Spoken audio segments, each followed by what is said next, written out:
Prezados conselheiros, bom dia.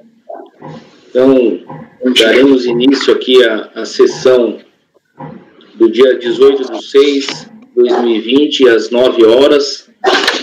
Estamos com a pauta rigorosamente em dia, né?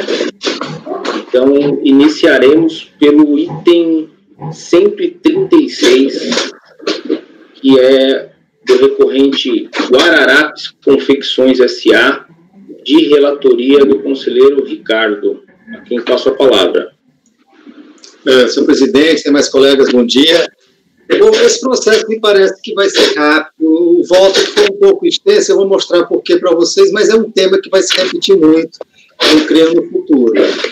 Na realidade, o contribuinte entrou com o PERDECOMP, ele queria compensar uma estimativa paga maior. Esse, na época, a Receita entendia que não era possível, foi indeferido na DRF, foi para a DRJ indeferiu, e ele ganhou no CAF. E o CAF fez uma decisão no sentido de que era possível ele compensar a estimativa e devolver o processo, como vocês têm devolvido aqui com muita frequência, né, para continuar a compensação. Quando chegou lá para efetuar a compensação, ainda tinha um débito, tem um pagamento que não foi encontrado de R$ 905.937. Então, ele entrou com uma manifestação de conformidade, né, uma nova manifestação de conformidade, porque a compensação não foi homologada como ele queria, e, na realidade, o que ele questiona agora é que ocorreu uma homologação tácita. Ele entende que há uma homologação tácita já, e acha que também tem impossibilidade de cobrança de multa e juros. Então, eu vou passar para o voto, mas, basicamente, o que eu perdi mais tempo foi que ele jogou muitos argumentos relacionados a essa homologação tácita, e eu tive que rebater um a um, tá ok? Mas, a rigor, a questão é essa. Ele está entendendo que ocorreu uma homologação tácita, que o processo retornou, etc, etc, tá ok? Então, peço licença aos senhores, eu vou passar para o voto. Ok? Bom, vamos lá. Da arguição de homologação tácita, impossibilidade da alteração do fundamento fático que ensejou a glosa da compensação. Mais uma vez, lembro aos senhores, ele entrou com pedido de estimativa, tinha sido indeferido, ganhou na DRJ, que ele podia compensar, quando foi fazer encontro de contas, o saldo não era suficiente. A defesa alega que o despacho decisório revisional foi emitido após 5 anos, contados da data do envio do PERDECOMP. Assim, nestas condições, a compensação já estava tacitamente homologada, conforme o parágrafo 5º do artigo 74 da 9.430. Ressalta que não há na legislação qualquer dispositivo que interrompa o prazo da Receita Federal para homologar a compensação declarada. Aí aqui, gente, eu faço um histórico. De início eu faço um histórico, né? Em 22 de julho de 2009, ele transmitiu a PERDECOMP, tá certo? Em 7 de junho de 2010, foi feito o despacho decisório, ou seja, um pouco mais de um ano, né? Menos de um ano até saiu o despacho decisório. Aí veio, o processo entrou no contencioso, e no 29 de julho de 2014, a primeira Câmara da segunda Câmara ordinária deste CAF, ao apreciar o recurso voluntário e ter construído o ponto de vista, decidiu nos seguintes termos, né? Acorda os membros do colegiado, com unidade de votos, dá provimento parcial ao recurso voluntário para reconhecer a possibilidade de formação de débitos e recolhimentos por estimativa, porém sem homologar a compensação por ausência de análise do mérito pela unidade de jurisdição, razão pela qual os autos devem retornar à delegacia de origem para verificação da existência, suficiência e disponibilidade do crédito pretendido em compensação. Em 29 de agosto de 2018, o contribuinte foi certificado do despacho decisório revisional, o qual se encontra agora em litígio administrativo. Bom, eu cito aqui, começo citando o artigo 74 da 9.430 e vou destacar exatamente o parágrafo 5º, né, esse que ele está alegando a sua homologação tácita. Eu tenho um ruído de um barulho, eu não sei se vocês têm algum microfone aberto, eu não sei. Bom, o parágrafo 5º adotou a máxima de que o direito não socorre aos que dormem, uma vez não se pronunciando a administração no período quinquenal, contados da declaração, crédito tributário objeto de homologação, que estará definitivamente extinto, homologação tácita. Ou seja, quando se adotou essa regra da homologação, era mais ou menos similar ao da regra do lançamento tributário, né? 5 anos, do lançamento para homologação tácita, né? Ficaria extinto sob condição resolutória. E esse direito da fazenda pública ele tinha um prazo final para ser exercido. Não exerceu, vem aqui essa máxima, né? O direito não socorre aos que dormem.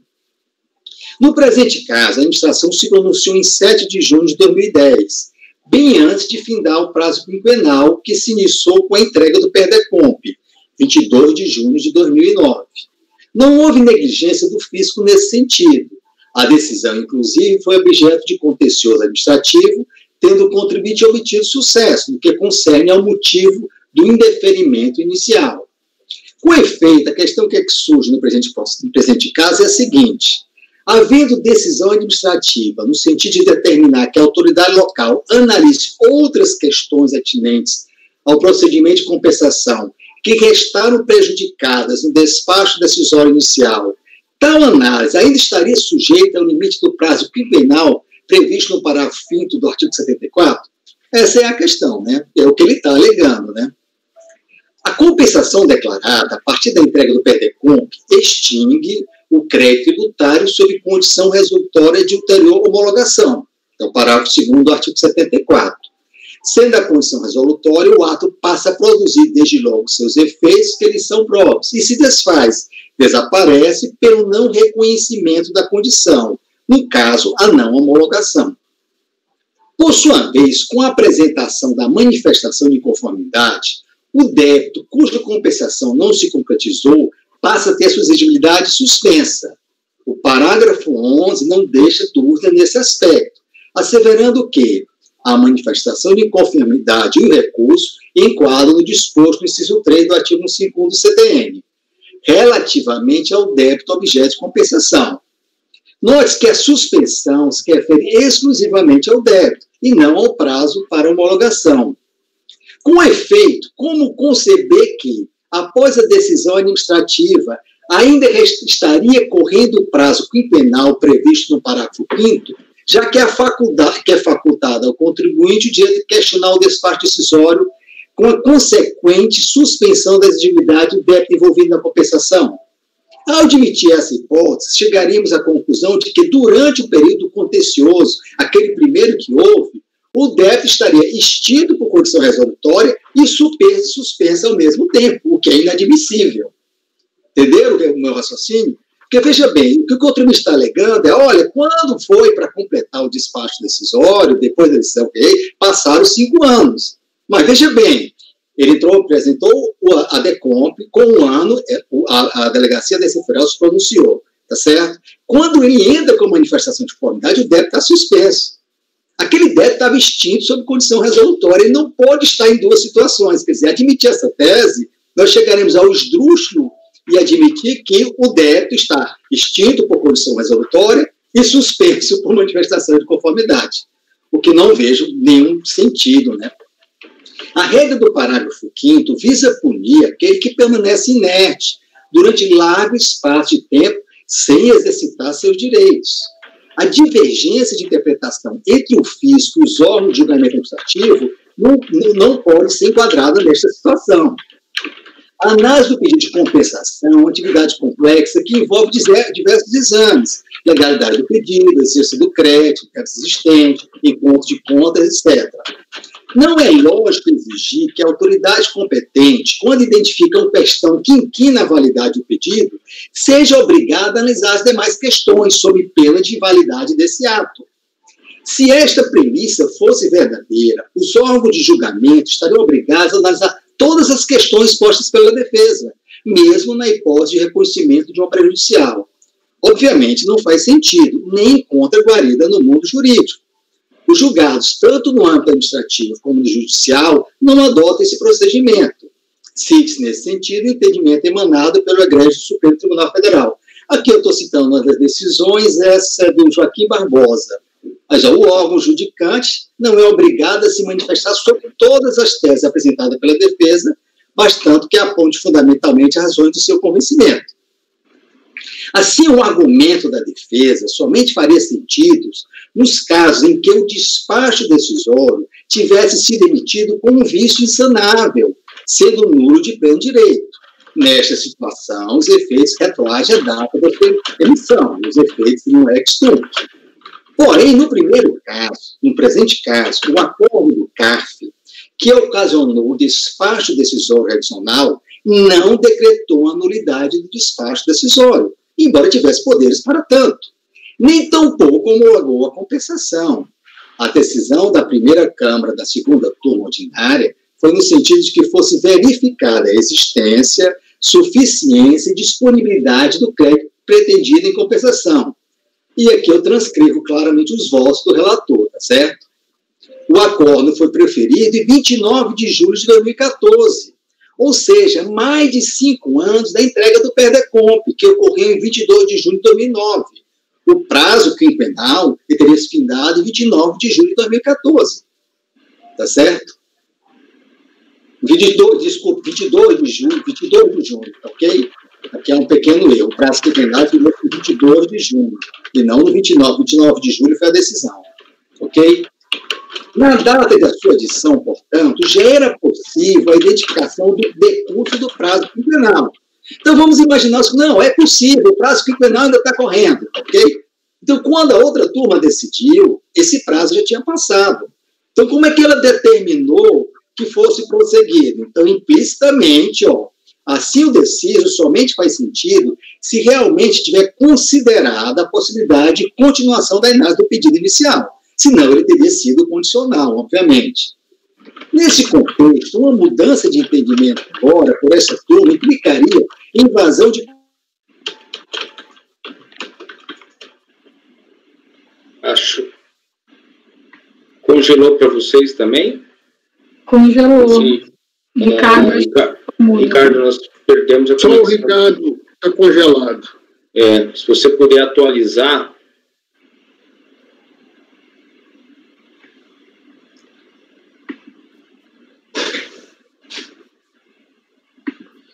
É bom colocar tudo lá no gerenciar a qualidade, né? Ricardo, não sei se você está nos ouvindo. Se estiver, eu peço que dê uma atualizada aí no seu browser. Obrigado, Giovanni.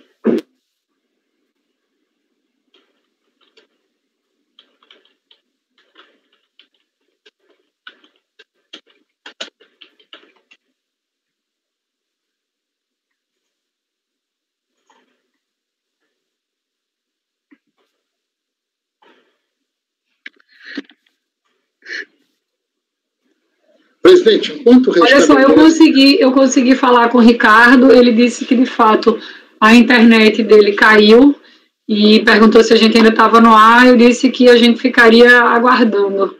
Eu anotei aqui mais ou menos o ponto do acordo em que ele parou. Vamos aguardar, então, a internet dele, né, retornar. Vamos aguardar, vamos ver se ele já retorna agora. Se ele não conseguir voltar de imediato, a gente faz um pequeno intervalo para a gente ver como que continuamos, né?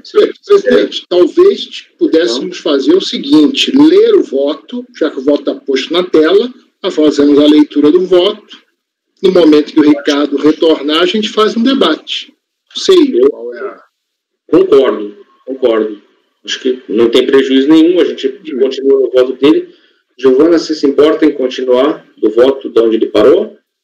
Não, tudo bem. Vou continuar a leitura aqui, então. Ele parou, mais ou menos, aqui eu vou voltar o parágrafo. Ele estava aqui. O acórdão foi proferido em 29 de julho de 2014, ou seja, mais de 5 anos da entrega da PERDECOMP que ocorreu em 22 de 6 de 2009. O prazo quinquenal findou-se em 29 de 7 de 2014. Na data de sua edição, portanto, já era possível a identificação do decurso do prazo quinquenal. Assim sendo, o deciso somente faz sentido se realmente tiver considerado a possibilidade de continuação da análise do pedido inicial. Nesse contexto, uma mudança de entendimento agora por esta turma implicaria invasão de competência de matéria já implicitamente apreciada por outra turma desta instância recursal, o que, é claro, não é concebível. Conforme a lição de Eli Lopes Meireles, os chamados atos decisórios são decisões que as autoridades executivas proferem em papéis, requerimentos e processos sujeitos à sua apreciação. O despacho administrativo, embora tenha forma e conteúdo jurisdicional, não deixa de ser um ato administrativo como qualquer outro emanado do Executivo. E aí tem a referência. Eu estou com a impressão que o Ricardo está se conectando. Tá. Pelo celular, vamos ver. Quer que eu dê uma pausa e aguarde? Só um minuto, é pelo celular, tá certo? Ô, Ricardo, até para você não ficar preocupado por enquanto, o que nós estamos fazendo? Continuando a leitura do seu voto. Deixa eu tentar aqui ver se dá certo, ver se deu certo aqui a internet aqui de casa. Uhum. Eu também, olha, eu estou preocupado, estou até com um modemzinho aqui do lado de internet móvel. Está um vento aqui. Eu não sei se onde o Rogério... Eu acho que agora deu certo, viu, gente? A gente já está lhe ouvindo, só falta você abrir a câmera. Tá certo. A ventania está enorme aqui no sul. Tá, né? Pronto, eu acho que agora deu certo. Tá, okay? Perfeito, Ricardo. Perfeito. Mas quando eu ia falar do Eli Lopes Meireles, eu não sei até onde vocês me acompanharam. Tá, a gente estava, Ricardo, que até eu li um pedaço, você leu até assim sendo deciso, somente faz sentido se realmente tiver considerado a possibilidade de continuação da análise do pedido inicial. Certo. Aí, nesse contexto, você estava mais ou menos nesse parágrafo aí, e eu tinha lido 2 parágrafos, então acho que é melhor o próprio Ricardo retomar, né? Não, deixa eu... Bom, vocês estão entendendo que ele aprofundou muito essa discussão e ficou trabalhoso. Eu estou enfrentando diversos aspectos, né? Eu citei primeiro que não faria sentido, não houve negligência, ou houve despacho decisório. Depois, o segundo, que admitir essa tese, a gente chegaria na estruxa situação de achar que no período do contexto anterior o débito estava extinto por condição resolutória e suspenso, tá certo?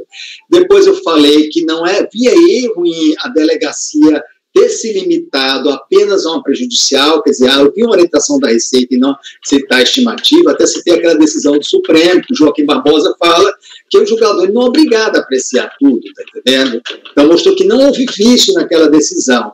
E em seguida eu cheguei e disse, olha, era possível sim a tese da defesa, sem te considerar aquele ato nulo. E é isso que agora eu estou aprofundando, tá certo?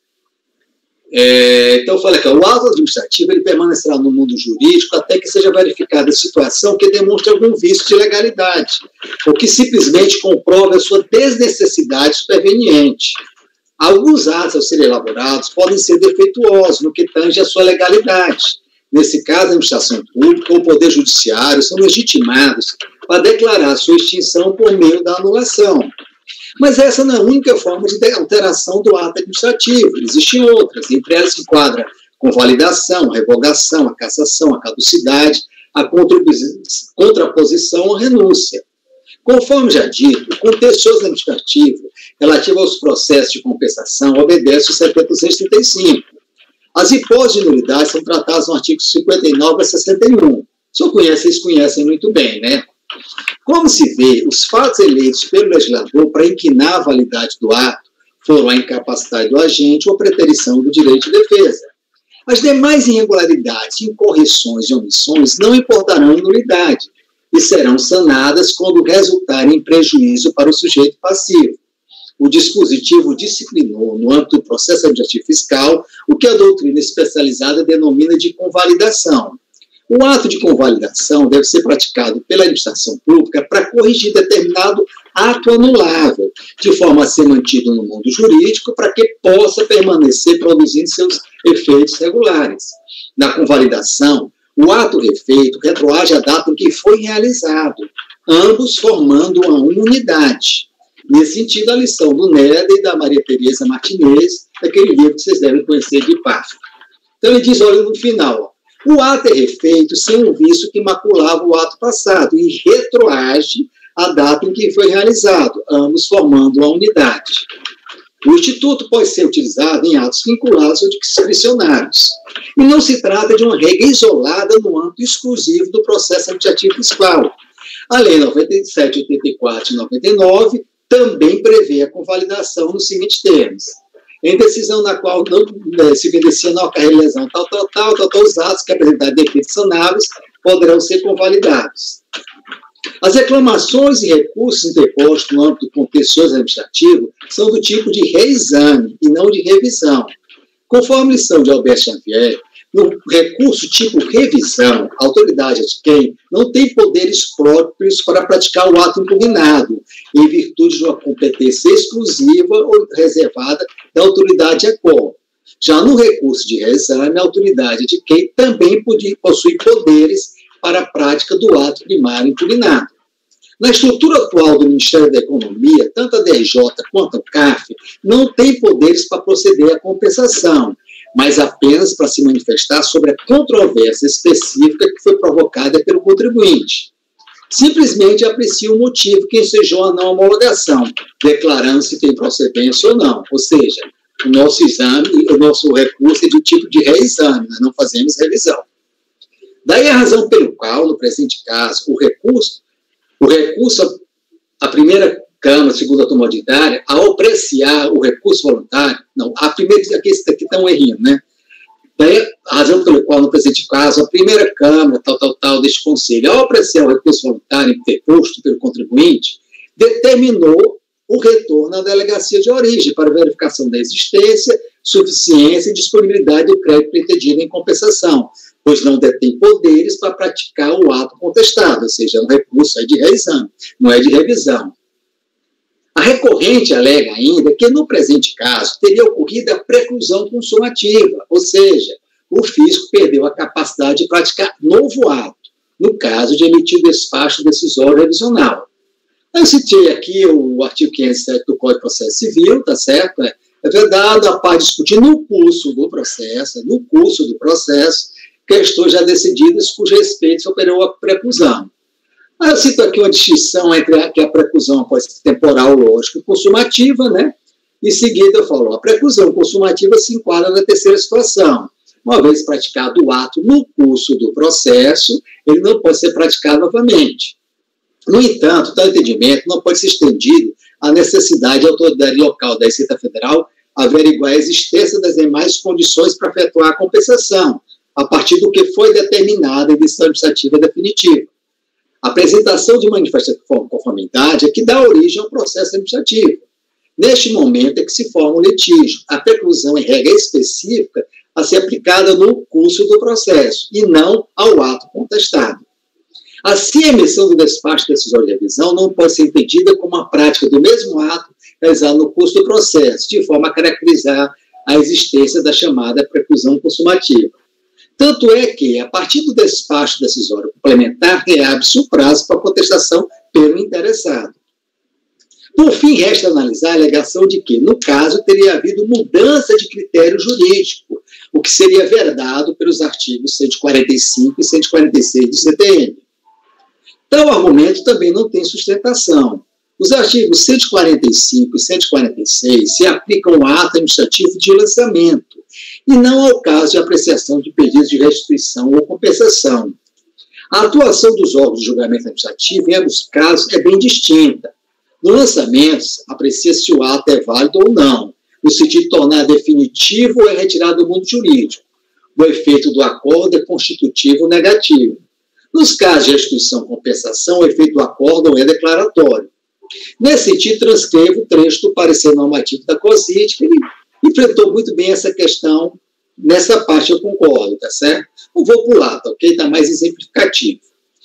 Aliás, se admitíssemos a hipótese dos artigos 145 e 146 a compensação, chegaríamos a resultados absurdos. Por exemplo, suponhamos que um determinado reconhecimento de direito creditório foi indeferido administrativamente por ser contrário à legislação vigente.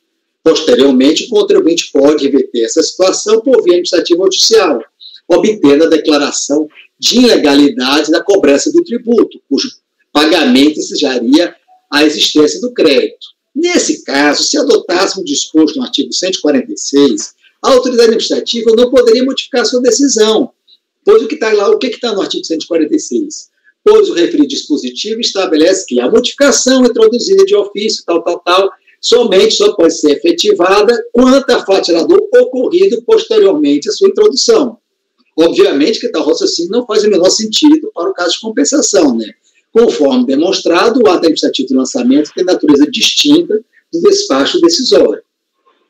Por tais motivos, mantenho o entendimento de que, quando a autoridade local da Receita Federal analisa o PEDECOMP e expede despacho decisório, dentro do prazo quinquenal previsto no artigo 74, parágrafo 5º, não há mais que se falar sobre a hipótese de ocorrência de homologação tácita, salvo se esse ato for considerado inválido a partir da decretação de sua nulidade. É a única hipótese que eu vejo que essa tese poderia prosperar. Rejeito, pois, as alegações da defesa nesse sentido. Ficou longo, gente, porque ele atacou um monte de questões. Vocês viram que eu analisei essa questão por diversos aspectos, inclusive teve que entrar no CDN, ele lançou mão até do CTN. Muito bom, Ricardo. Conselheiro Ricardo, já diria o seguinte, eu já salvei o teu voto aqui, porque já estou pedindo autorização para usar. É o que vai parecer. Porque com certeza chegarão vários casos daqueles que a gente pede para proferir o despacho complementar, e está aí muito bem escrito por você. Obrigado. Que a gente pode fundamentar para dizer que não tem homologação tácita, nesse caso que já houve um despacho, e por isso o cuidado que a gente tem de falar em despacho decisório complementar, né? Isso. Porque o outro não deixava de ter razão naquele momento, não é um fato, um caso de nulidade, né? Isso, e é uma decisão favorável ao contribuinte que a gente está dando ali, né? Exato. Sim. Presidente, eu, na minha pauta aqui, a minha pauta em papel, fiz observação, reproduzir esse acórdão, e em vermelho coloquei importante. Essas questões vão ser cada vez mais frequentes no CARF. Né? Até na DRJ também, né? Até na DRJ. Na DRJ. Vai passar por lá. Isso vai ser uma questão que vai... Por isso que me deu muito trabalho esse processo, porque foi a primeira vez que eu tive que analisar. E só para deixar claro, a gente precisa deixar claro aqui que esse processo que a gente está julgando, ainda a gente não colhemos os votos, ele é o 136, né? Guararapes. E ele é o paradigma dos processos, itens da pauta 137, 138, 139, 140 e 141. Então, a gente está julgando do 136, na verdade, até o 141, né? Do 136 vai se aplicar ao 137 a 141. Mas, continuando, vamos lá. Bom, aqui, acho que agora fica mais tranquilo, né? Sobre a possibilidade de dispensa da multa e juros. A defesa requer, ao final da peça contestatória, a exoneração da multa e dos juros, ou entende que não incorreu em mora, tendo apresentado tempestivamente o PEDECOMP para a quitação integral do débito tributário compensado. Sobre o assunto, cabe esclarecer que o CTN, quando trata da compensação como forma de extinção do pré-tributário, não estabelece nenhuma ressalva, no sentido de que os débitos envolvidos possam estar dispensados da multa e dos juros de mora. Da mesma forma, o indeferimento do pedido não afasta a incidência desses acréscimos. Daí porque, estando a cobrança da multa e dos juros de mora expressamente estabelecida na legislação vigente, por força do artigo 61 da 9.430, não há como essa autoridade dispensá-la, apenas pelo fato de o débito ter sido incluído no PEDECOMP, cuja compensação não foi homologada. Mantém o controle da incidência. E aí eu nego o provimento ao recurso voluntário. Na verdade, a defesa dele era só questões prejudiciais, ele não entrou no mérito em si, que seria aquele pagamento que não foi encontrado de estimativa, ok? É isso aí. Senhores, debates e dúvidas? Nenhuma? Na verdade, eu não tenho dúvidas, né, diante da clareza do voto aí do conselheiro Ricardo, quando o Fernando disse que estava ali já copiando o voto, quando ele falou, eu já tinha copiado antes da sessão cair. Então, eu já peço autorização para reproduzir o voto, assim, e eu achei excelente. O conselheiro Ricardo, ele fez umas colocações. Primeiro que, assim, a homologação tácita, ela teria que ocorrer no prazo de 5 anos entre a entrega da declaração e a manifestação da autoridade da unidade de origem, né, que é do proferimento do despacho decisório. se ela se manifestou, a partir daquele momento já não há que se falar em homologação tácita. Isso aí, para mim, já era uma coisa clara. Mas aí o Ricardo, o conselheiro Ricardo, ele coloca reforço no argumento e ele mostra assim, umas incongruências que geraria esse raciocínio, que eu achei interessantíssima, né, que é aquela questão, como é que um débito poderia estar extinto sob condição resolutória e, ao mesmo tempo, estar suspenso? Então, assim, e a outra questão que eu achei muito interessante que ele colocou é que o despacho decisório, quando ele foi proferido, para mim, ali já acabou a homologação tácita, ponto, né, que teria que ser naquele prazo de 5 anos. Mas aí o que é que ele coloca? Que aquele despacho decisório, ele analisou, ele parou numa pré-judicial, né, e aí a gente vai e supera aquilo ali, a gente já está dentro do contencioso administrativo, a gente já está nos prazos que suspende prescrição, então a gente não está falando... a gente não poderia, se a gente leva esse raciocínio, a gente não poderia revisar e superar aquela pré-judicial que foi impeditivo para análise do direito creditório e, no curso do contencioso administrativo, verificar se realmente o contribuinte tinha ou não direito ao crédito tributário. Né? Enfim, eu acho que tudo isso é feito, inclusive, no sentido de fazer a busca da verdade material, no sentido, né, favorável ao contribuinte, e nessa hora, quando ele alega uma coisa dessa, eu fico até pensando aquela coisa de se locupletar da própria torpeza, né? A gente vai no reexame ali, enfim. Mas é isso, o comentário que eu tinha para fazer. Excelente voto, conselheiro Ricardo. Obrigado. Ok, senhores. Presidente. Pois não.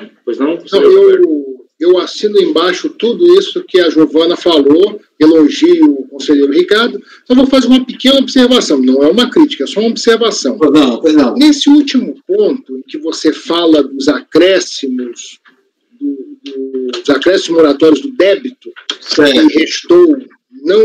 que restaram não compensados, na minha ótica, essa é uma matéria estranha à nossa competência. Mas isso aí não interfere. Mas veja, o que o contribuinte está dizendo? Está dizendo o seguinte: olha, na hora de cobrar o débito, eu não quero que seja cobrado nem por juros. Roberto, pelo que eu entendi, é o encontro de contas, ele quer que não tenha multa nem juros. Ah, sim. Então tá. Não, perfeito. O encontro de contas. Tá certo. Aí, eu entendi o que você falou, você está certo. O seu raciocínio está certo, mas é porque... o que o Roberto falou, inclusive, a cobrança. O que o Roberto falou, na verdade, assim, o CARF ele já superou essa questão de que está em litígio, até tem súmula a respeito, é porque está em litígio. Mas também é só observação. O que o Roberto falou, não o caso concreto. Mas, enfim... Presidente, então eu já vou adiantar o meu voto. Eu acompanho o relator. Obrigado, conselheiro Roberto. Conselheiro Dornelas. Acompanho, rendendo todas as homenagens de estilo ao conselheiro Ricardo. Obrigado. Conselheiro Rogério. Eu acompanho o relator e parabenizo pelo voto. Conselheira Giovana. Eu acompanho o relator. Conselheiro Lucas. Acompanho o relator. Conselheira Bianca. Eu acompanho o relator e acho realmente que essa questão a gente vai enfrentar daqui para frente, né?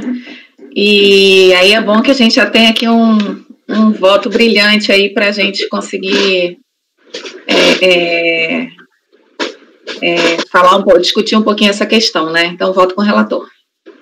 Eu também, mais uma vez, parabenizo aí o conselheiro Ricardo pelo excelente voto. Então, vamos fechar aqui o julgamento, item 136. Por unanimidade de votos, negar provimento ao recurso voluntário. Esse é o paradigma e o resultado do julgamento aplica-se também aos itens 137 a 141 da pauta, todos negado provimento por unanimidade aos recursos. Conselheiro Roberto, é o próximo item da pauta, é o número 142, recorrente Hemotec Serviços Hemoterápicos Limitada. Ele também é um paradigma, e os repetitivos estão entre os itens 143 e 147 da pauta. Então, com a palavra, o conselheiro Roberto. Presidente, esse processo é um paradigma, né, como já foi adiantado, E então o texto dele daquela forma como nós já convencionamos, né? Sem muitos dados específicos. Eu já adianto que o problema aqui foi a falta de prova do direito creditório. Então, eu vou tentar rapidamente ler, ele é curto. Tudo bem, então trata-se de recurso interposto por Hemotec, já qualificada nos autos, contra a decisão da DRJ, que negou o provimento à manifestação de inconformidade da recorrente, não homologando a compensação declarada. A recorrente apresentou declaração de compensação, a compensação não foi homologada. O despacho decisório se baseou no fato de que, embora encontrando o DARF, o valor do pagamento estava integralmente utilizado para liquidar débito da própria recorrente, não remanescendo saldo em seu favor. Quanto a essa decisão, foi apresentada a manifestação de inconformidade na qual se alegou o erro na DCTF. Segundo a recorrente, a DCTF foi retificada, mas a autoridade fiscal desconsiderou a declaração retificadora. Impulsionado pelo inconformismo da recorrente, o processo subiu à DRJ, que negou o provimento da manifestação de inconformidade, baseando-se na impossibilidade de verificar a liquidez e certeza do crédito pleiteado em razão da insuficiência de prova. Sobreveio, então, recurso voluntário. Nele, a recorrente afirmou que, ao constatar a realização de pagamento indevido, retificou a DCTF e apresentou declaração de compensação, informando como crédito o valor do indébito. Insistiu na tese de que o crédito estaria comprovado pela DIPJ, DCTF, DARF e PRDCOMP, e que não havia motivos para exigir outros documentos além da própria DCTF. Aduziu, por fim, que não há impedimento para retificar as declarações e que os processos administrativos tributários e que, no processo administrativo tributário, se deve buscar a verdade material. Com esses fundamentos, pediu homologação da compensação, é o relatório. O recurso é tempestivo e atende aos demais requisitos de admissibilidade. A controvérsia gira em torno da prova da existência do direito creditório, tendo em vista que, embora encontrado o pagamento, o valor respectivo estava integralmente alocado a um débito confessado em DCTF pela própria recorrente, que alegou que a DCTF havia sido retificada. A retificação da DCTF, ainda que tardia, não é óbvio ao reconhecimento de eventual direito creditório, se a recorrente expuser os motivos pelos quais entende que o valor pago é indevido, trazendo aos autos as provas do indébito ou, ao menos, indicando as que devam ser produzidas a fim de demonstrar o crédito pleiteado. A recorrente, entretanto, não chegou sequer a descrever os motivos pelos quais o valor inicialmente apurado e recolhido havia de ser considerado como indébito. Ao contrário, limitou-se a fazer referência a uma DCTF retificadora e, sendo um documento produzido de forma unilateral pela própria interessada, não tem efeito probatório, sobretudo considerando que a alegada transmissão se deu depois do despacho decisório. Ressalta-se que a DRJ havia negado o provimento da manifestação de inconformidade precisamente pela falta de comprovação do direito. Nesse sentido, a decisão recorrida apontou claramente a necessidade de demonstrar a existência do fato alegado.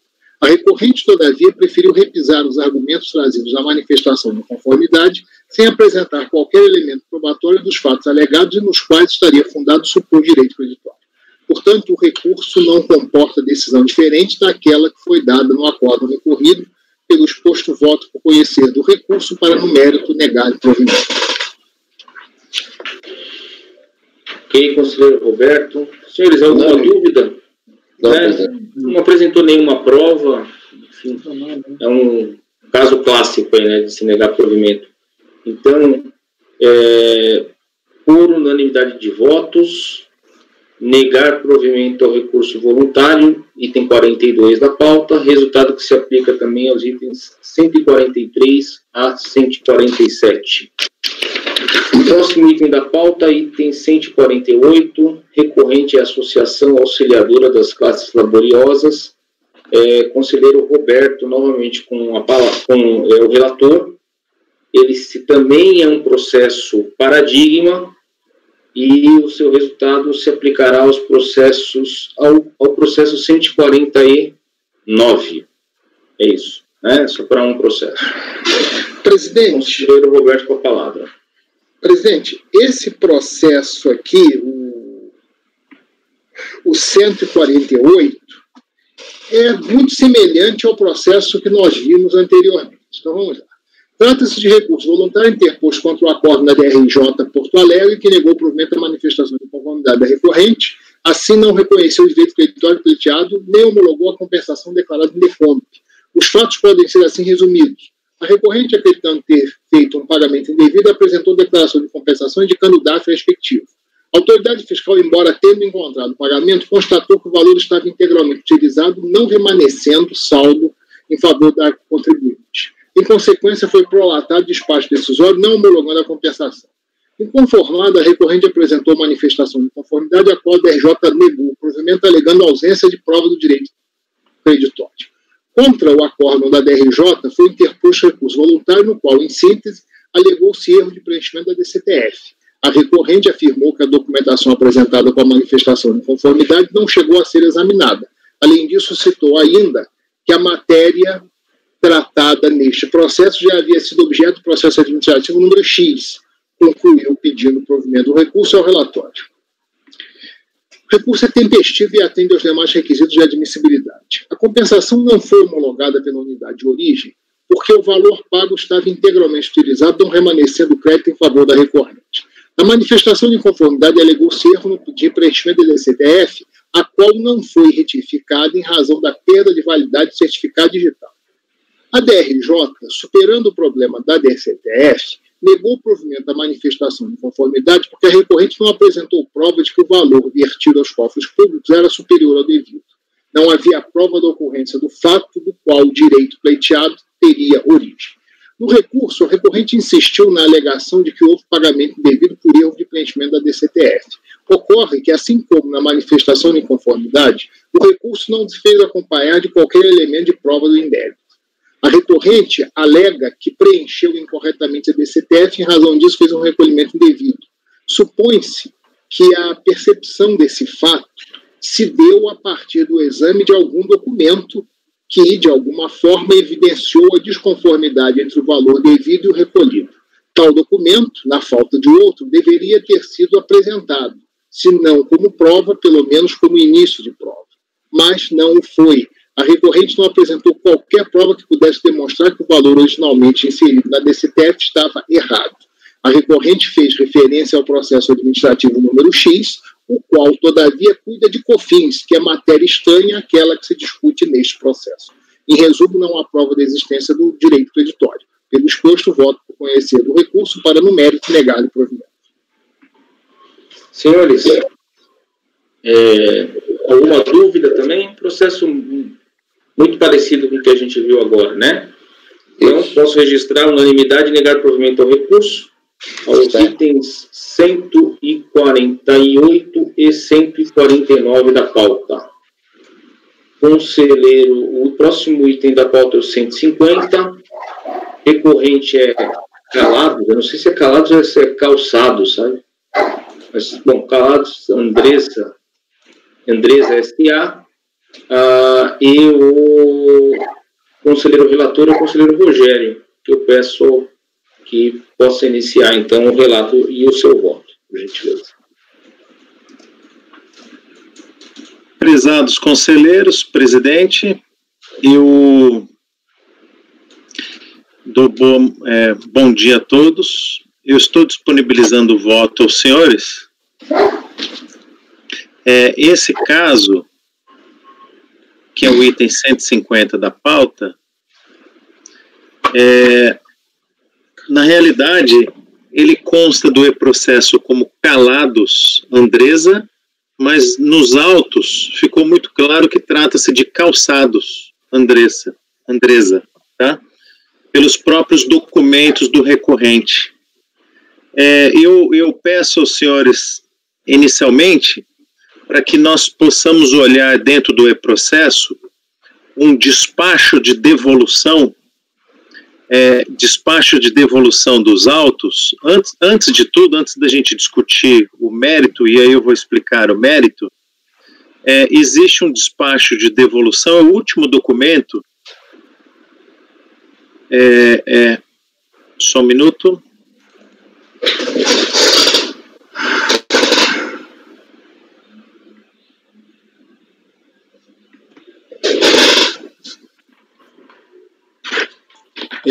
Rogério, você incluiu o acórdão lá na pasta lá do grupo? Pois é, eu não estou localizando também. Eu incluí. O acórdão foi incluído, é porque eu acho que tem que atualizar a tela. Tá, tem que atualizar, tá ali. Agora eu incluí o acórdão e eu peço atenção aqui da turma para um documento que existe dentro do e-processo, é o último documento, ele chama-se resolução. Existe uma resolução que foi apresentada por uma outra turma, na verdade, pela terceira sessão de julgamento, e a conclusão, como aqui trata-se de uma discussão de um auto de infração para cobrança de imposto de renda retido na fonte, fato gerador de 2004, que já declarado e compensado, sob a alegação de que a compensação realizada com PIS teria sido incorreta, uma vez que os valores desses débitos seriam maiores do que aqueles informados pelo contribuinte, pois não teriam sido computados na base de cálculo do PIS e da COFINS o crédito presumido de IPI e do ICMS, o que resultaria no montante de créditos superiores, né? Eu peço a atenção dos senhores, só para a gente decidir, porque eu acho que houve talvez algum equívoco, porque a conclusão do voto aqui da ilustre conselheira Raquel Mota Brandão Minatel, ela diz o seguinte: tendo em vista que o processo é relativo à auto de infração de R-fonte, a competência para julgamento é da segunda sessão do Conselho Administrativo de Recursos Fiscais, e não desta terceira sessão. Nesse sentido, voto por declinar a competência da segunda sessão do CARF. Então, eu primeiro gostaria de discutir com os senhores a nossa competência, e, se for o caso, eu passo ao mérito e à conclusão do meu voto, porque eu abordei também a questão de fundo. Conselheiro Rogério, até para esclarecer, entendi. Em princípio, a competência de imposto de renda na fonte puro, né, assim, seria da segunda sessão. Há uma portaria da presidente do CARF, que o regimento assim permite, que ela maneje, que ela altere a competência provisoriamente de determinados tributos. Foi feita a portaria, não me recordo o número agora, transferindo provisoriamente a competência desses julgamentos de lançamento de R-fonte para a nossa sessão, desde que seja de pessoa jurídica. E então a competência é nossa nesse momento, e talvez isso se torne definitivo, tá? Mas aí tem uma proposta de alteração do regimento, e passou por consulta pública, não sei exatamente a que ponto se encontra agora, mas a proposta é que ele fique com a gente em definitivo. Mas nesse momento a gente tem competência com base numa portaria que eu não me recordo o número, expedida pelo presidente do CARF, tá? Então, tudo bem, pessoal, certo? Então, podemos seguir adiante. Nesse caso, então, presidente, eu entendi que trata-se de uma discussão de matéria constitucional, trata-se da discussão da exclusão do ICMS do IPI, né, com base na verificação dos livros fiscais e contábeis, além das guias do ICMS, trata-se de uma discussão constitucional, e entendi que nós, no âmbito do CARF, não teríamos competência para discutir esse tema no âmbito do Tribunal Administrativo. Então, eu analisei, eu conheço a matéria de fundo, o mérito, né, desse tema. Eu de fato entendo que o ICMS e o IPI são tributos não cumulativos pela própria Constituição Federal, então eles não entrariam no conceito da receita bruta, e de fato assistiria razão quanto ao mérito, mas eu entendo que nós não temos competência no âmbito do CARF para analisar uma matéria que compete ao Poder Judiciário pelo artigo 102 da Constituição. Então, eu entendo que não haveria competência do Tribunal Administrativo para este caso.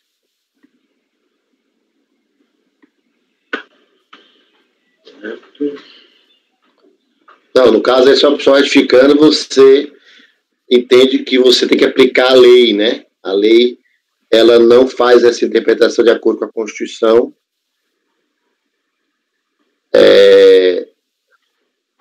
Assim, em tese, tal conclusão só no âmbito judicial, como a lei ela tem do Tribunal Administrativo, você aplica a lei, com isso você nega provimento ao recurso voluntário. Acho que é isso, né, Rogério? É isso mesmo. Não é por falta de competência, não. Você está negando provimento ao recurso voluntário. Eu estou negando provimento. Isso.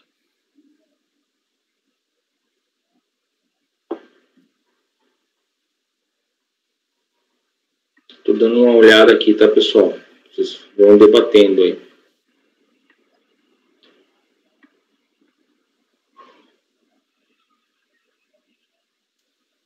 Rogério, eu acabei não me perdendo um pouco, eu estava às voltas aqui com o e-processo.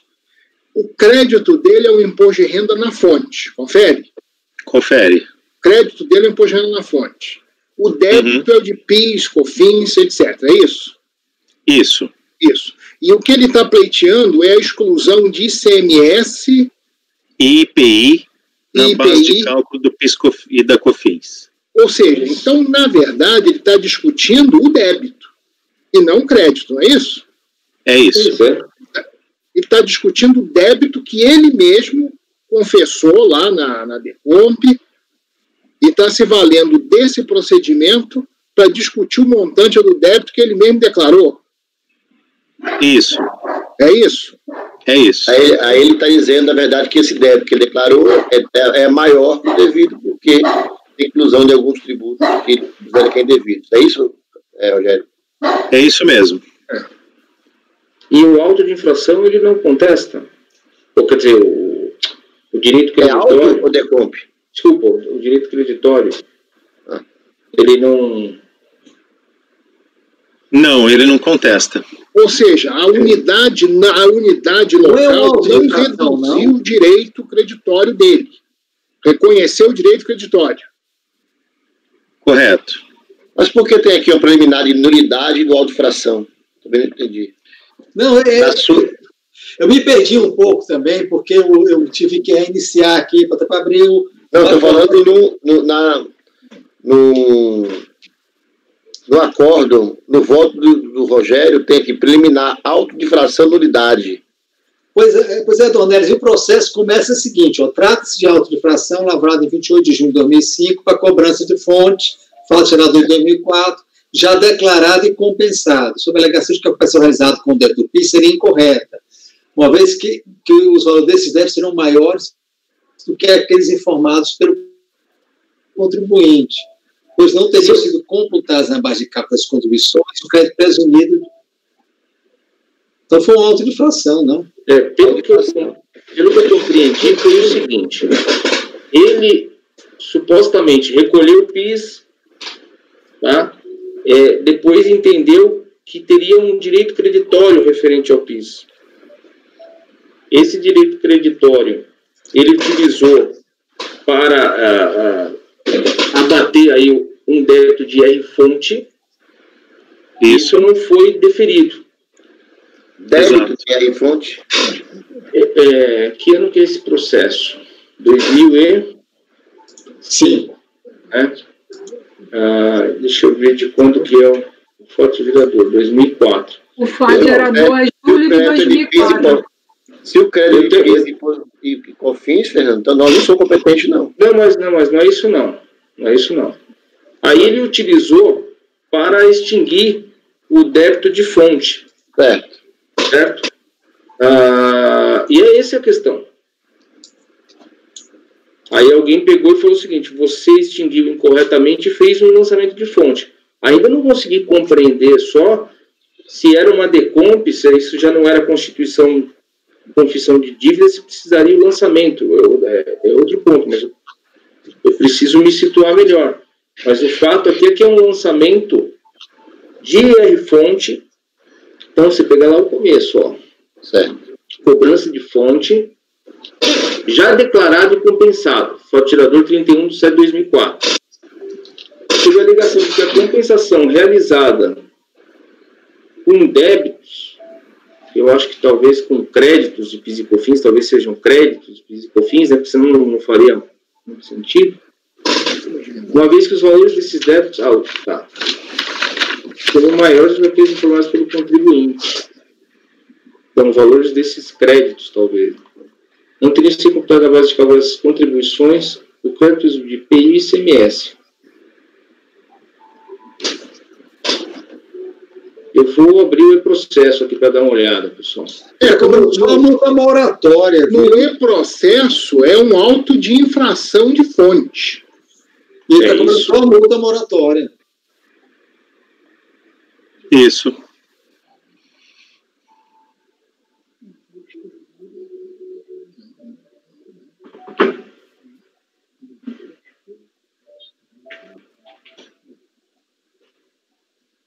Deixa eu dar uma olhada aqui, ó.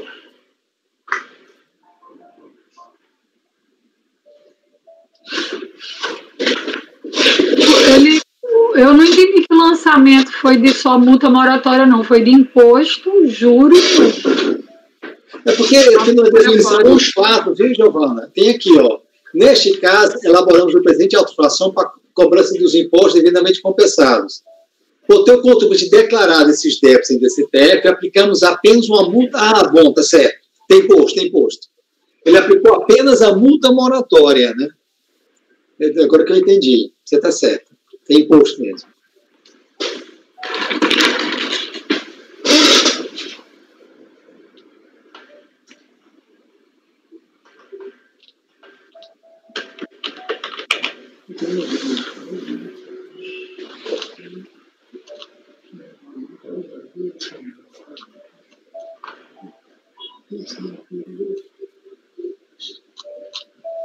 É imposto de renda na fonte.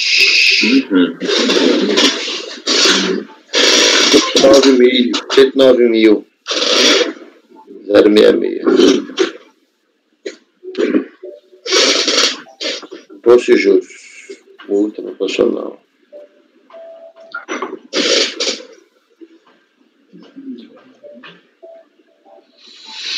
O Fernando, eu pergunto aqui, se esse imposto de renda recebido na fonte já foi tributado, porque o que o termo diz aqui foi constatado que os valores objeto de análise transitaram pelo resultado da empresa, sendo tributados pelo IRPJ e CSLL. No entanto, não foram adicionadas à base de cálculo do PIS e da COFINS.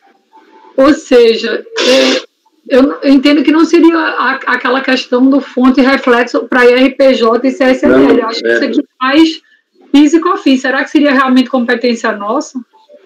O nosso não seria fonte reflexo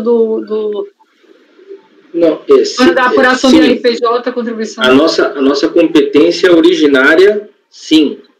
Mas em razão daquela portaria que transferiu o processo a competência do fonte temporariamente para nós, a gente faz. Isso seria um processo da segunda sessão, normalmente mesmo. Aí está exigindo fonte aqui. Porque eu estava olhando o regimento e essa parte ele não fala, ele só fala do fonte reflexo. Né?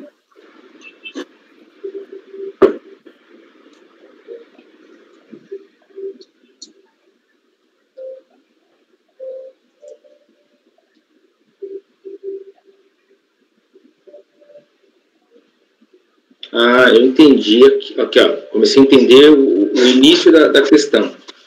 Ele tinha tentado fazer uma compensação de fonte, e essa compensação foi levada a efeito. Tinha homologado a compensação.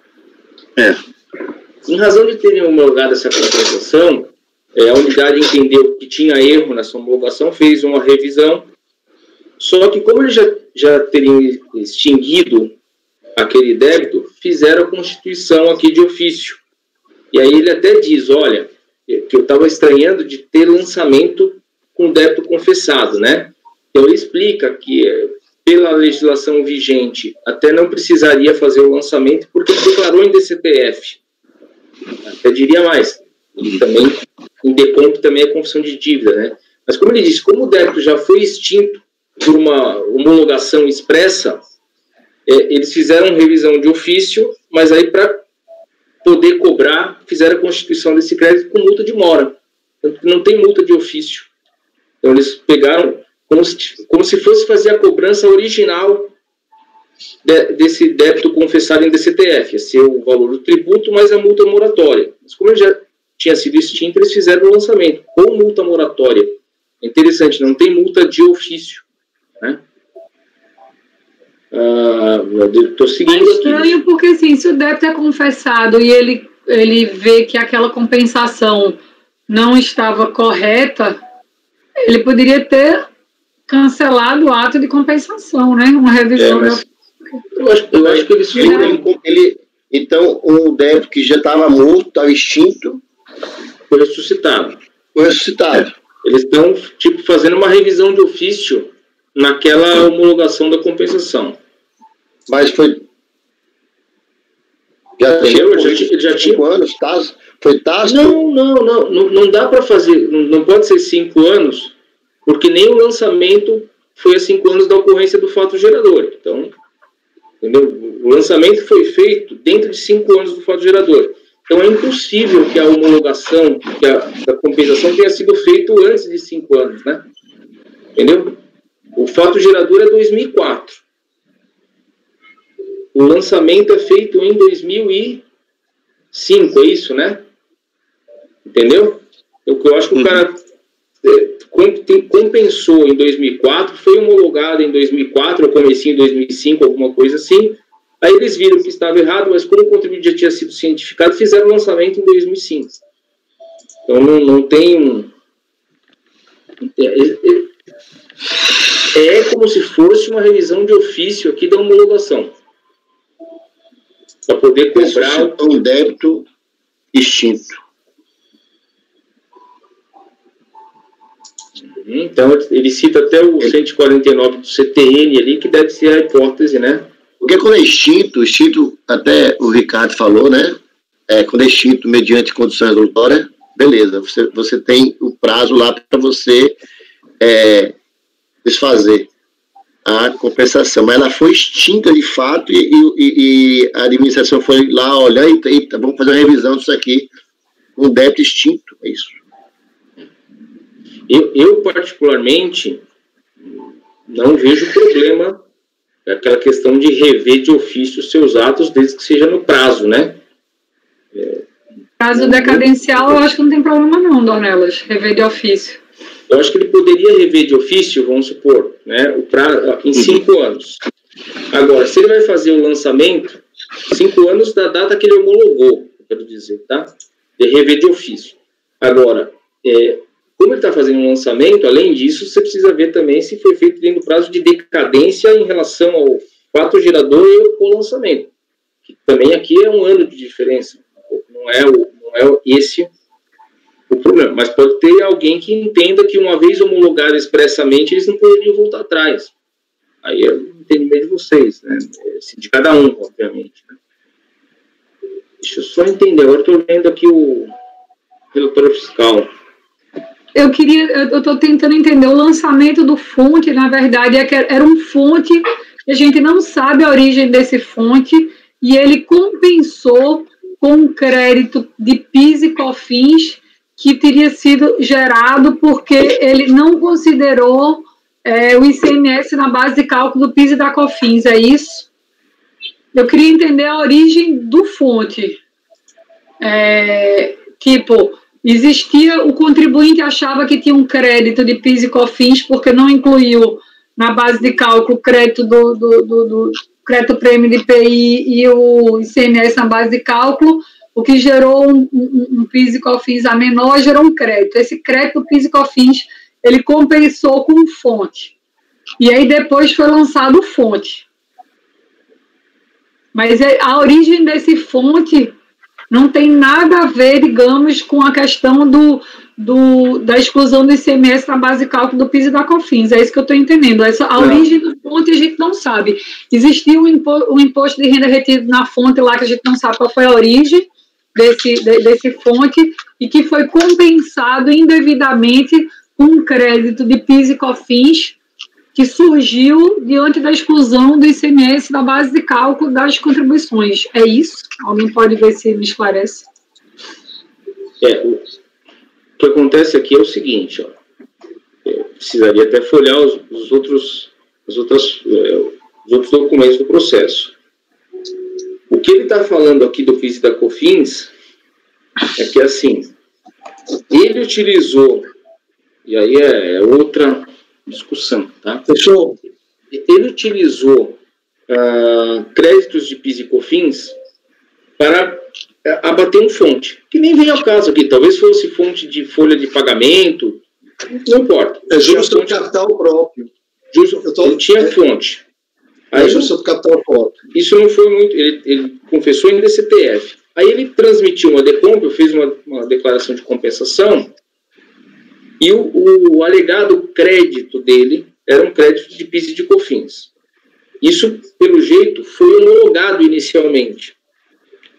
Aí depois eles perceberam o seguinte, olha, esse contribuinte tinha transferência de crédito de ICMS. Não sei se vocês lembram, aqui na região era muito comum, por exemplo, o governo do Rio Grande do Sul, ele não ressarce o ICMS credor. O contribuinte é exportador, ele exporta, fica com crédito ICMS, o governo estadual tem sempre aqui, teve uma resistência muito grande para devolver, como a gente devolve na Receita Federal, por exemplo, ressarce o PIS, a COFINS, incidentes sobre essa exportação, não incidentes, né? Então, eu tinha créditos, ele ressarce. No ICMS, não. Só que o governo permitia que se fizessem transferências desse crédito ICMS, governo estadual. Então, eu tinha lá R$1 milhão de crédito ICMS que eu não conseguiria utilizar, o governo permitia que eu transferisse para um terceiro. Então, eu negociava com o terceiro e o terceiro aceitava pagar 600 mil desses meus créditos de R$1 milhão. O que o fisco entendeu aqui? Olha, esses 600 mil são receita. Esses 600 mil, a fiscalização percebeu que ele, inclusive, adicionou nas bases de cálculo lá do IRPJ e da CSLL, mas não considerou como receita para PIS e para COFINS. Aí ele disse assim, olha, então eu tinha te dado um crédito de PIS e COFINS de X, mas não era X, ele era menor, porque você deixou de tributar as receitas, essa receita, que ele deixou de incluir essa receita na base de cálculo do PIS e da COFINS.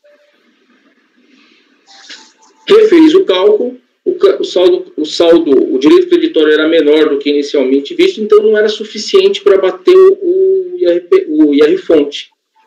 Só que como ele já tinha feito a homologação da compensação, ele fez um lançamento aqui. E ele não aceitou? Posso dizer uma coisa? Eu acho que esse processo tem que sair com vista. Está muito confuso, e não estou culpando o voto do Rogério, não. O Rogério tem que fazer um malabarismo aqui, porque está difícil de entender. Eu vejo vários problemas aqui, olhando assim, de cara. Eu me preocupo, porque você vê... Página, se você tiver com o processo aberto, na folha 13 vai dar para entender, tudo que você falou está correto, vai dar para entender melhor, viu? Ele refez a base de cálculo, exatamente como você falou, tá certo? E reapurou. Aí ele tem uma parte de ressarcimento maior, ele indica, e ele considerou a compensação indevida dos valores. Então ele está lançando isso, né? Está entendendo? Uhum. Então, esses são os valores que estão sendo lançados. Pois é, agora eu pergunto para vocês o seguinte. Perguntinha boba aqui. Ele não tinha que fazer essa revisão lá no processo, em algum processo de PIS e da COFINS? Não no auto de infração. Eu nunca vi auto de infração também, não. Porque se ele tivesse dito, olha, lá no outro processo, então, foi revisto e o crédito de PIS e COFINS é menor. Naquele outro processo, que poderia ser discutido no âmbito do CARF, que eu vou dizer uma coisa para vocês, essa transferência de crédito ICMS, depois não era base de cálculo mais de PIS e COFINS, até estava na lei. Por isso que eu estou dizendo assim, parece que a revisão, inclusive a revisão da base de cálculo do PIS e da COFINS aqui está incorreta. Eu sei porque aqui a gente teve muito problema que a gente indeferia os saldos de crédito de PIS e de COFINS, boa parte, em razão dessas transferências de crédito CMS, e depois fizeram uma alteração lá na 9718, se eu não me engano, colocando que era exclusão dessa transferência de crédito CMS. Então, me parece que até isso está errado. Agora, eu não sei se a gente revê esse negócio aqui, ou se houve uma revisão no processo que controlava o pedido de ressarcimento de PIS e de COFINS. Vocês entenderam? Porque no caso, o ato tinha visto a legalidade, né, naquela decisão, né? Ela teria que ser anulada, ele fazer um novo despacho decisório. Isso. Tá, aí sim, nesse caso, está correndo o prazo da homologação tácita, porque o ato foi nulo, né? Seria um novo despacho decisório, a fonte é confessada, né? Então continuaria a cobrança, né? Tá entendendo? E ele ia contestar o despacho decisório, né? Agora, Santa Cruz do Sul, Santa Cruz do Sul, Rio Grande do Sul, Júlio? Rio Grande do Sul. 150 quilômetros daqui onde eu moro. O que eu ia dizer é exatamente, eu acho que talvez tenha tido um erro de procedimento, sei lá, que começou na origem, porque estava difícil de entender por que ele ia lançar um fonte confessado. Aí vem, esse fonte... ele lançou um fonte confessado porque ele tinha sido extinto por uma compensação, e essa compensação foi visto que essa compensação estava errada.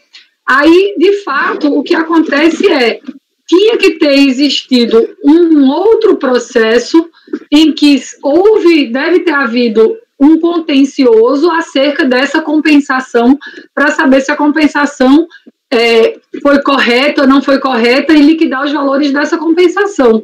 E aí você chega agora num processo do lançamento do fonte, sem multa de ofício, porque ele já havia sido confessado, e que aí a gente vai ver a exatidão do fonte lançado em razão da compensação estar correta ou não. A gente está reavaliando por via transversa uma compensação que foi feita, que a gente não sabe se houve o contencioso dessa compensação, porque se houve o contencioso dessa compensação num outro processo, a gente pode estar tentando aqui reavaliar uma compensação que já teve uma decisão definitiva administrativa, e a gente não teria que mais discutir a compensação e os valores líquidos de compensação. E o que ele confessou, esse fonte que a gente sabe, fonte de juros sobre capital próprio, esse valor provavelmente ele é indiscutível. A gente está discutindo um valor, se o valor de fonte lançado é devido ou não, quando o valor do fonte lançado provavelmente não está sendo discutido. O que está sendo discutido é o quanto da compensação. Aí você está num auto de infração de fonte. E a dúvida está sendo quanto ao crédito, e a gente tem a discussão do ICMS, do IPI, da exportação aqui. Não, e vou dizer mais ainda. Vejam que ele está dizendo que a origem de tudo é o PIS e COFINS errado. Isso. Certo? Certo. Nesse período aqui, pelo que o contribuinte está colocando, inclusive, e isso a gente precisava olhar, não sei se ele era... Ele tá citando o seguinte, que essa é uma outra receita, eu não sei nem se o PIS e COFINS dele era cumulativo ou não, né? Porque parece que é crédito presumido de IPI que ele está falando aqui, é isso? Isso. Tá. Então, até eu não sei se vocês lembram, isso é tipo de regiões que tem exportação, antes de ter PIS e COFINS não cumulativo, todo mundo era regime cumulativo, onde era um regime só, e existia um crédito que chamava crédito presumido de IPI. Crédito prêmio, né? Não. Crédito prêmio é lá, aquele da discussão se acabou ou não, em 1990, é outro. Esse aqui era um crédito presumido de IPI para ressarcir o PIS e a COFINS incidentes de forma cumulativa durante a cadeia produtiva. Então, o contribuinte tinha direito de uma fórmula, ele fiz muito isso aqui, quando eu entrei na Receita, tive que fazer muito desses processos, que baseado nas compras, na receita de exportação, nos insumos que se utilizavam, ele pegava um valor de crédito, esse saldo, esse crédito presumido de IPI, que era para ressarcir PIS e COFINS, originalmente ele utilizava como crédito de IPI. Se ele não pudesse utilizar como crédito de IPI, ele podia pedir ressarcimento. E o que acontece? Essa é uma empresa calçadista, Calçados Andressa, né? Por isso que eu achei que era o nome, porque eu achei que era da empresa daqui do Sul. E o que acontece? IPI de calçado é alíquota zero. Por isso que, nesse caso, o contribuinte não conseguiu usar para abater o PIS e pediu o ressarcimento do crédito presumido de IPI, do crédito presumido de IPI, que é para ressarcir o PIS e COFINS, lembram disso? Quando ele recebia isso, então não é nem transferência de crédito, não. Quando ele recebia isso, a Receita entendia que era uma receita tributável. Tá? O que a gente precisa só ter certeza aqui, né? Se ele era um contribuinte do lucro presumido, portanto, em 2005, ele apurava o crédito do PIS e da COFINS com base no regime cumulativo, esse crédito presumido de IPI não era receita bruta, não era receita, eram outras receitas. E depois o Supremo julgou inconstitucional, lembram isso? O aumento da base de cálculo, colocando outras receitas no regime cumulativo. Mas aí no voto do ministro Peluso ficou decidido em 2005 que seriam as receitas típicas da atividade, né? As receitas do corte. É isso que ele está falando. Pois é. E essa receita não seria típica da atividade, era um crédito tributário. Receita, né? Sim. E aí? Não, aí, eu só estou dizendo que se ele for regime cumulativo de PIS e de COFINS, tudo aqui está errado. Só que, como a Giovana disse, eu não sei se foi feito isso em outro processo. Isso foi resolvido. Esse processo precisa de vista mesmo, Fernando. Sabe por quê? Eu estava entendendo o seguinte, pela discussão toda aí, eu nem analisei o processo. É que ele fez um recolhimento indevido de PIS e COFINS, declarado, nasceu um crédito, porque ele excluiu da base de cálculo, sei lá, o IPI, o ICMS, nasceu um crédito, e esse valor ele compensou com fonte do declarado. Na verdade, ele calculou esse benefício fiscal, crédito presumido de IPI, foi isso que ele fez. Isso. Né? Pediu o dinheiro de volta para a Receita Federal. A Receita Federal reconheceu o direito de crédito dele, né? E compensou com esse fonte aqui. Foi compensado esse fonte. Então foi IPI com fonte, certo? Aí, o que aconteceu? A Receita deve ter olhado e falou assim, nossa, a gente devolveu isso sem olhar se ele tributou o PIS e a COFINS em relação àquele crédito presumido de IPI. Vejam só, né? Mas e aí? Aí ele pega e faz tudo isso no processo de fonte.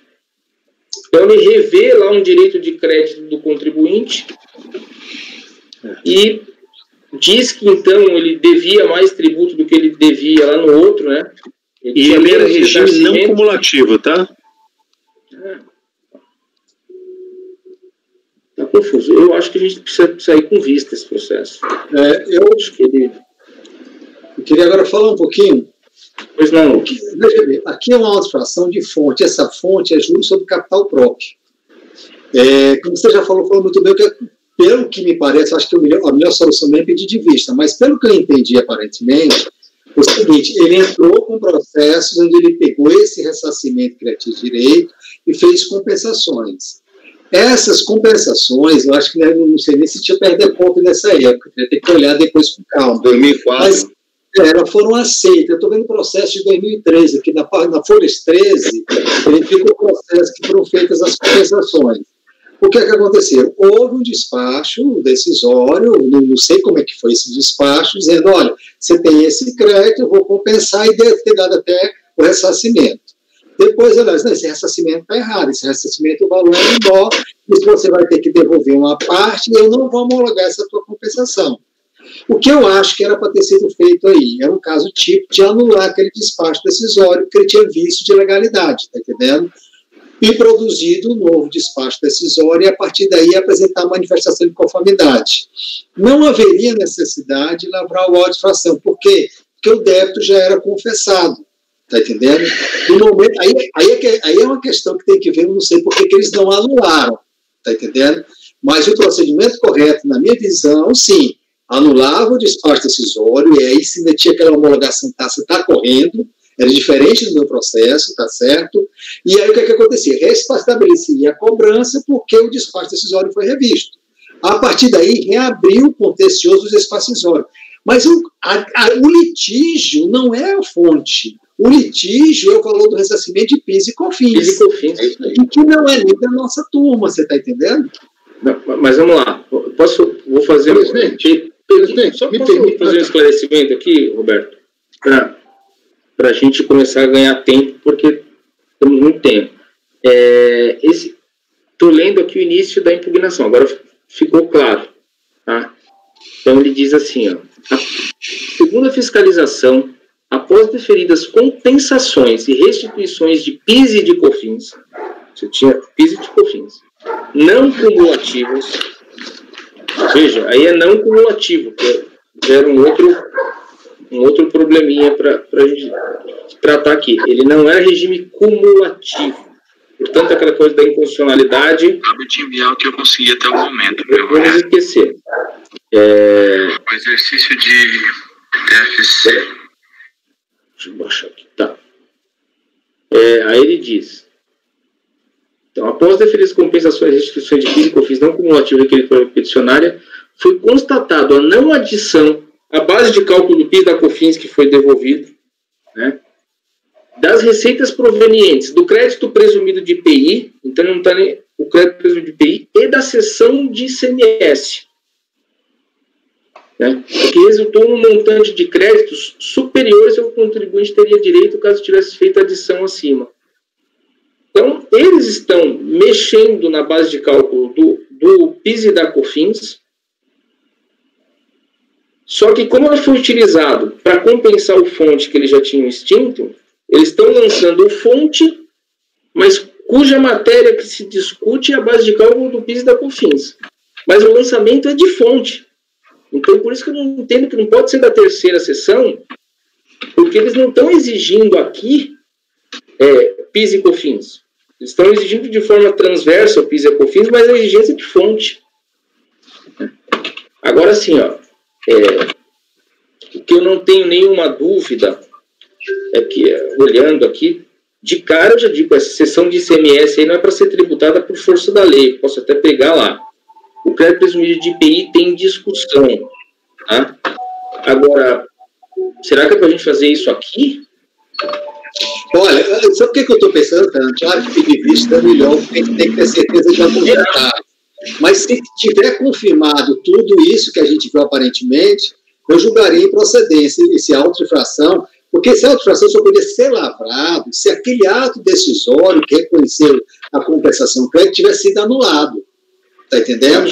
Eu não vi essa anulação. Então, esse auto de infração tem que ser julgado improcedente, porque o correto aí seria anular aquele ato que espaço decisório, agora não vai dar mais, perdeu realmente, e essa questão está resolvida dentro da primeira sessão dessa forma. Eu não vejo como a gente manter esse auto de infração, não, sabia? Está entendendo? Agora, não tenho segurança ainda de dar esse voto. Eu acho que realmente é uma questão de pedido de vista. Né? Eu não sei se eu vou votar na próxima sessão, por isso que eu vou com o Ricardo. Estou com o Ricardo. Eu estou atendendo. Para mim, assim, tem que julgar agora. Porque eu ia cancelar esse áudio aqui. Também.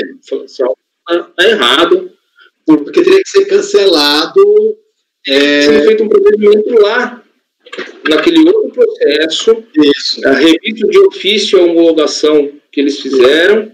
Cobrar o ressarcimento indevido e reativar a cobrança, que já foi começada. Reativar a cobrança. É uma coisa, assim, absolutamente E aí, volto a dizer, e aí sim, seguiria lá num processo de PIS e COFINS, de ressarcimento, e o contribuinte poderia apresentar nova manifestação de inconformidade e discutir se o crédito dele de PIS e COFINS era bom ou não.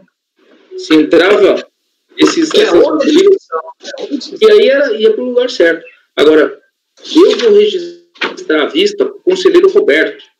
Eu peço porque a gente dê uma olhadinha, o Rogério também dê uma olhada, pensando nesse raciocínio aqui, para ver se você não vai rever seu voto, né? E, por enquanto, eu vou deixar registrado, então, que o processo saiu com vista para o conselheiro Roberto, um compromisso nosso de já analisar, todos nós analisarmos esse caso, e eu fico registrado aqui, né, o voto do conselheiro relator, que pode mudar depois, tá, Rogério? Não há problema nenhum, foi por negar provimento ao recurso. E aí saiu com vista para o Roberto. A gente estuda que nem o Ricardo disse. Talvez tenha alguma outra coisa que a gente vai folhear aqui, vai ver que eles fizeram a revisão lá em outro. Talvez não mude nossa conclusão que a gente falou agora. Mas eu acho que a gente precisa de mais elementos.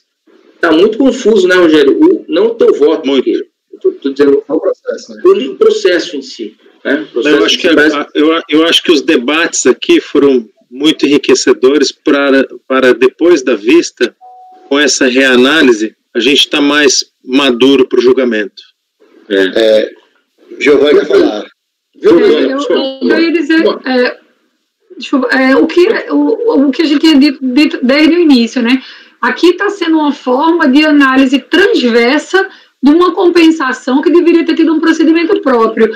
E aí eu me alinho mais ou menos à posição do Ricardo.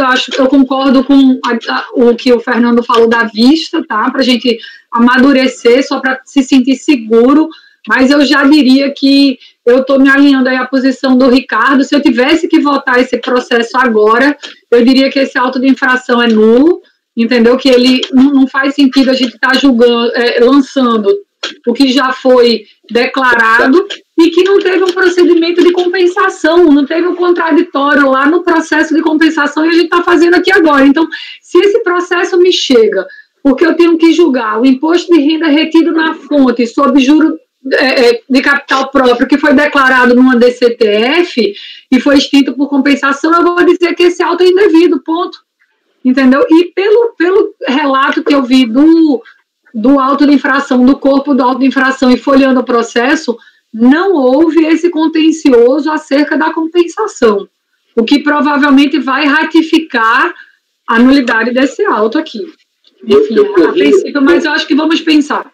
Corri os olhos na impugnação do contribuinte, o fonte ele cita só por um acaso. A discussão é base de cálculo de PIS e de COFINS, que deveria ter sido feito lá no outro processo. Nós vamos registrar a vista aqui, vista concedida ao conselheiro Roberto, o relator voltou por negar provimento ao recurso voluntário e nesse momento, então, houve um pedido de vista. O processo retorna no mês que vem.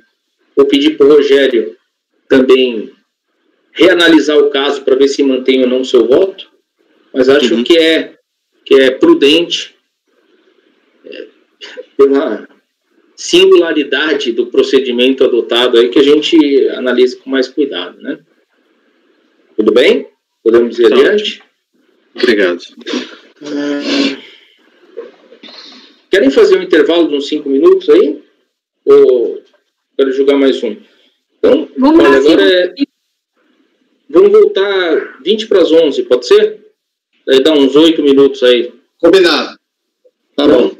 Eu solicito a aval do apoio que interrompa a gravação.